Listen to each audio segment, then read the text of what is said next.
જિંદગી એવી ના જીવશો કે લોકો ફરિયાદ કરે. જિંદગી એવી જીવો કે લોકો ફરી યાદ કરે. અને તેને માટે બસ એટલું જ કરો કે ગમે તેવું ના બોલો, ગમે તેવું બોલો. કાકા સાહેબ કાલેલકર 5 વાક્યમાં કેટલું બધું સમજાવી દીધું કે ઝાકળ બેઠું પાંદડે ને ડાળીને શું ભાર. બસ એટલું જ હળવું જીવવું, શું રાગ દ્વેષ ને શું ખાર. 1 કપ ચા ચાલશે પણ 1 કપ ટી નહીં ચાલે. કરેક્ટ? તમે પોતાને ગમો છો એ જ તો જિંદગીનો જશ્ન છે. બીજાને તમે નથી ગમતા એ તો એનો પ્રશ્ન છે. ખરી વાત ને?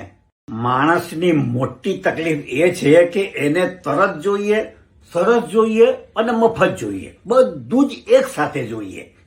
પણ યાદ રાખો કે તરત અને સરસ મફત નહીં મળે, તરત અને મફત સરસ નહીં મળે, અને સરસ અને મફત તરત નહીં મળે.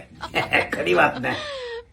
અતિશય ભીના ન થવું કે લોકો નીચવી દે, અતિશય કોરાય ના થવું કે લોકો ઘડી વાળીને મૂકી દે. થોડા આડા લીલા રહેવું. જેથી શું થાય કે લોકોને સમજ જ નહીં પડે કે આને તડકે રખાય.